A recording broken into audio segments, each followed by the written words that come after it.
Coming up, I'm not saying that any specific scientist has done that, but if we accept that scientists who are climate change skeptics can be influenced or bought by money from the oil and gas industry, then we have to accept that scientists who are not climate change skeptics can also be bought by money and fame provided by governments and the media. It simply isn't rational to conclude that only those who disagree with your particular quasi-political belief, such as, for example, an alarmist view of climate change, are subject to such monetary influences. It's simply too convenient to believe that only those who disagree with you would be subject to corruption of their motives by money.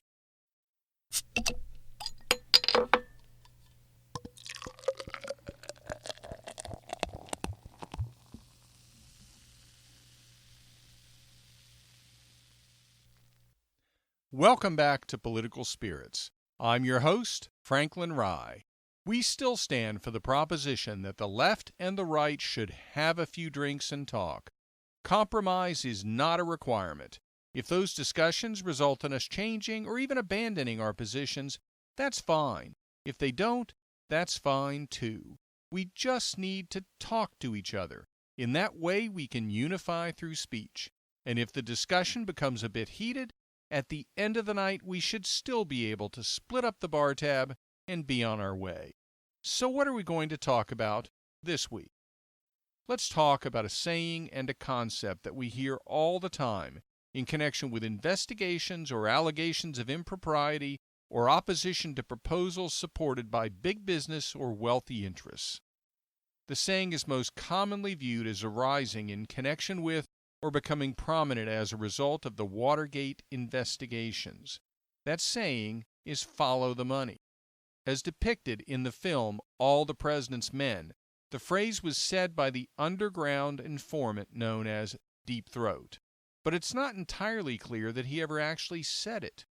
Regardless, the phrase conveys that you can identify the source of corruption by following the trail of monetary transactions.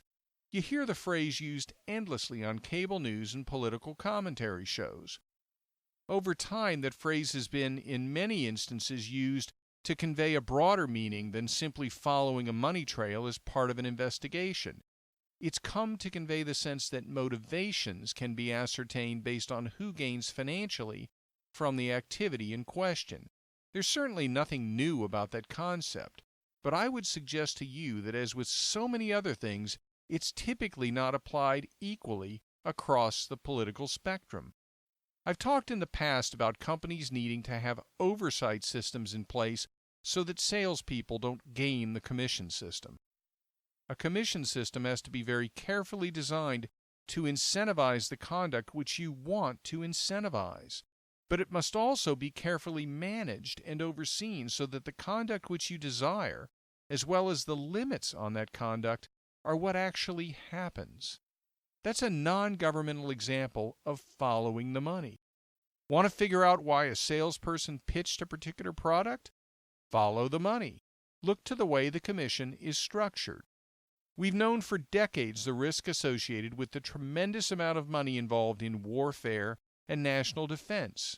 A Republican president, Dwight Eisenhower, warned us about it in his famous speech regarding what he termed the military-industrial complex. I'm not sure I can imagine anyone more knowledgeable about and aware of the risks inherent in that relationship between the military and the massive defense manufacturers and service providers that supply the military than Dwight Eisenhower, former Allied Supreme Commander in World War II. What I'm suggesting is not at all unusual or controversial. It's widely accepted and been depicted in an endless string of Hollywood films, where the villain is a huge corporation or defense contractor. There's even a movie in the theaters right now where that's the case. What strikes me as strange, but shouldn't surprise me unfortunately, is the extent to which there's a bias in applying the concept of following the money. We accept, for example, that corrupt politicians may be looking for illegal financial benefits, or that politicians may be motivated by potential contributions from corporate political action committees. We accept that pharmaceutical companies are in it to make money and will charge often exorbitant amounts for life-saving drugs. We accept that scientists who question or reject the position of those who believe that climate change is primarily caused by humans is catastrophic and presents a relatively short-term window to save humanity may be taking those opposition positions because of some funding from the fossil fuel industry. So why do so many people that believe climate change skeptics may be receiving and influenced by funding from the fossil fuel industry often refuse to accept that climate scientists who believe the more widely touted alarmist view of climate change are also subject to being influenced by financial considerations? When you consider that the primary funding for climate change studies comes from the largest, most economically advanced nations, what we used to call first world nations, you realize that because those nations in combination dwarf the size of the oil and gas industry, the potential for economic influence on scientists is much greater on those who are not climate change skeptics, provided they're either climate change scientists or scientists in a field of study which could conclude that its subjects are impacted by climate change. As I said, I'm not just talking about climate change scientists. What about a scientist that studies beetles, for example? If that scientist produces some sort of study about some esoteric aspect of a particular beetle or type of beetle, who's going to pay attention? Other scientists in that field of study might. Technical journals regarding beetles or insects might. But that scientist isn't going to get famous. But what if the scientist concludes that a particular beetle is going to suffer population degradation, potential extinction, or other severe adverse effect as a result of climate change? What might happen then? Probably that scientist is going to become celebrated. The paper is much more likely to be published in prominent scientific journals. It's more likely to be mentioned in magazines or newspapers or on cable news, for example. Scientists may be invited to prestigious events or invited to speak at seminars or otherwise. That additional publicity could result in a promotion or open up opportunities at more prestigious institutions. All because the scientist found an adverse impact on the subject of his study caused by climate change. So if you follow the money in this instance, you have to conclude that there's at least a potential for the scientist to have pushed the limits, stretched his conclusion, or altered his approach in some way to increase the likelihood that he could achieve a result which would allow him to invoke climate change as a threat to the beetles in question. Doing so would not only produce all of the results I've laid out, which would bring in the end a monetary benefit, but also they might allow him to garner the additional funding needed to continue in his field of study. I'm not saying that any specific scientist has done that, but if we accept that scientists who are climate change skeptics can be influenced or bought by money from the oil and gas industry, then we have to accept that scientists who are not climate change skeptics can be bought by money and fame provided by governments and the media. It simply isn't rational to conclude that only those who disagree with your particular quasi-political belief, such as, for example, an alarmist view of climate change, are subject to such monetary influences. It's simply too convenient to believe that only those who disagree with you would be subject to corruption of their motives by money. But the example I gave was a scientist studying something other than primarily climate change. What about actual climate scientists? Well, I would submit that they are at the greatest risk of being corrupted by money. Why is that? Well, think about it. Go back 30 or 40 years ago to find out what climate scientists thought, and what do you find? You find that there were hardly any climate scientists in existence. Back then, if you studied climate, you were a meteorologist. But that was long before widespread discussion of and fear regarding the concept of global warming. Those fears created an entire field of study, the field of climate science. Now we have thousands upon thousands of climate scientists all around the world, and their ability to make a living in that field of study is based upon the existence of and fear of man-made climate change, or anthropogenic global warming as it's sometimes been called.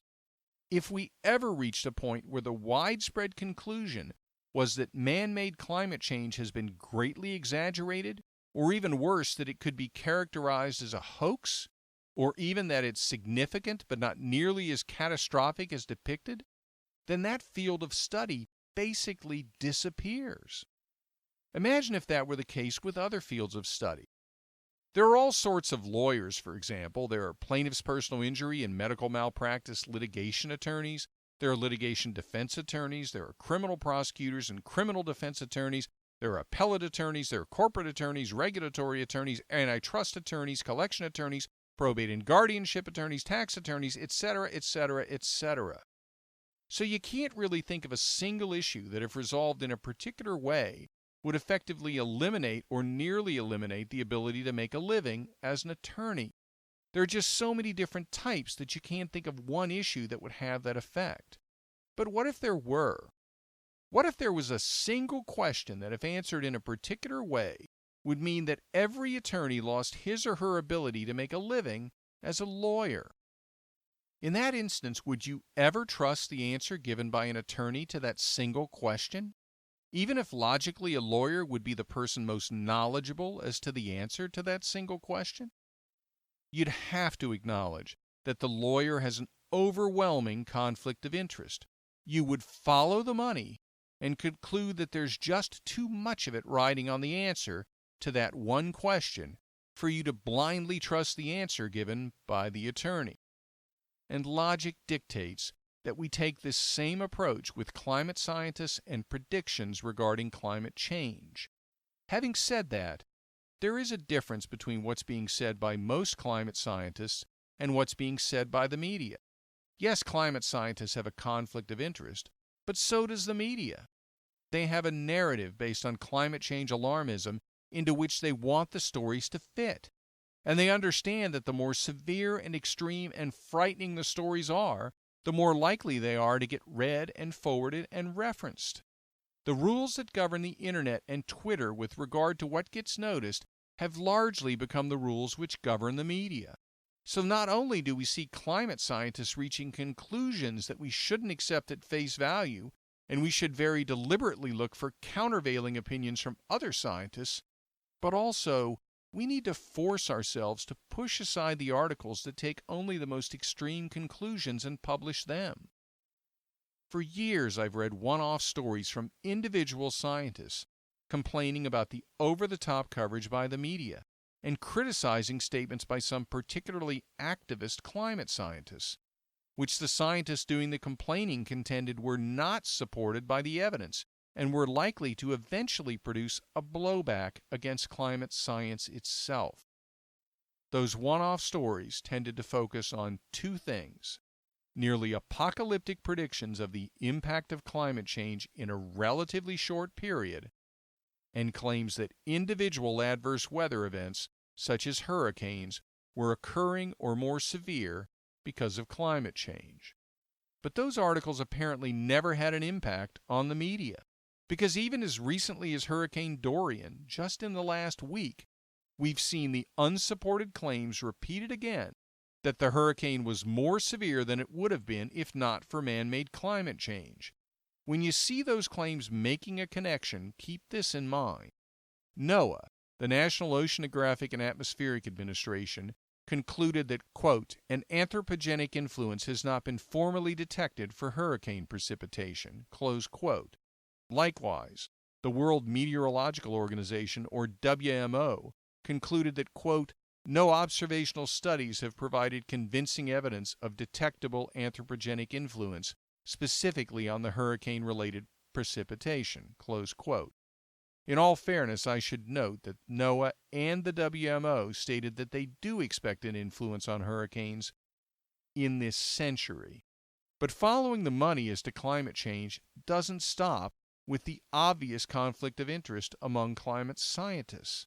There are corporations which understandably plan to make massive amounts of money, manufacturing alternative energy-related equipment such as solar panels for massive solar arrays and windmills for enormous wind farms. as well as speculators looking to make money in carbon trading markets, as Al Gore planned. All of that should be taken into account. We should factor all of that into our evaluation of the extent to which we're being provided with incorrect or exaggerated information. I personally am quite skeptical about climate change. I'm not saying I don't believe humans play a role in the changing climate. I simply believe that that role is probably much smaller than what we're being told by the climate change activists with the loudest voices. I also believe that the effect of a temperature increase is being dramatically exaggerated. If there's one thing that the historical record proves, it's that a decrease in temperature has a dramatically more adverse effect on the population than an increase in temperature. And even if I didn't believe that the scale and effect of man-made climate change is being exaggerated, the enormity of the cost and the adverse effect of the purported solutions being pushed by the Democratic candidates for president are so overwhelming that I think they make absolutely no sense at all. The idea that we would nearly destroy our economy for the sake of having an impact on climate change which is so de minimis as to be virtually non-existent borders on lunacy, and I don't have to follow the money to reach that conclusion. You say, Franklin, you're not a scientist. Why should I believe you? Well, don't believe me just because I say it. Do some research yourself and don't limit yourself to the most mainstream publications. The major newspapers and news outlets long ago adopted a policy of minimizing or refusing to publish scientific opinions which criticized climate change orthodoxy. Go watch an interview with Patrick Moore, one of the founders of Greenpeace, who left the organization after it moved away from its more anti-war focus, that was the original focus of the organization, and towards liberal environmental orthodoxy. Patrick Moore has a Ph.D. in ecology and is extremely knowledgeable and well-spoken regarding the subject of climate change. He's been interviewed numerous times. One of the interviews that I've enjoyed is when conservative political commentator Steven Crowder interviewed Patrick Moore on YouTube from about 2 years ago. Just look up Steven Crowder and Patrick Moore. The interview is entitled, quote, "Actual Scientist, Climate Change is a Scam!" exclamation point, close quote. Listen to what Moore has to say and give it some thought. In one section, he supports my follow-the-money approach when he notes that the scientists who are the most alarmist regarding global warming all tend to be on government payrolls or operating under government grants. One of the more eye-opening points he makes is that the historical record doesn't show the presence of carbon dioxide consistently linked with warmer temperatures. One of the more surprising revelations from the interview is that a rise in temperature would likely make dry areas of the planet like the Sahara wetter because of the increased evaporation from oceans seeding the atmosphere with more water. He concludes that a general increase in temperature will increase rainfall, so the planet will be wetter. That's one of the reasons he points out that it's better for the planet to warm than to cool. So why don't you see more of this perspective provided by scientists like Patrick Moore? Does that mean they don't exist? Not at all. As I've said, many newspapers and television networks and other mainstream sites and publications won't publicize their scientific conclusions. And we've already talked about the economic and other career incentives for scientists not to reach conclusions like those reached by Patrick Moore. But it goes further than that. For years, there have been active efforts to penalize members of the scientific community who reach conclusions like those reached by Moore. With regard to Moore himself, efforts were begun to remove references on the internet to his involvement with the founding of Greenpeace. Look to the Oregon State University chemistry professor Nicholas Drapala, who was fired after expressing climate change skepticism, including in public talks he'd given. In Australia, physics professor Dr. Peter Ridd was fired after he expressed skepticism regarding research showing impacts of climate change on the Great Barrier Reef. Fortunately, a federal circuit court in Australia awarded him $800,000 in damages in his lawsuit against the university.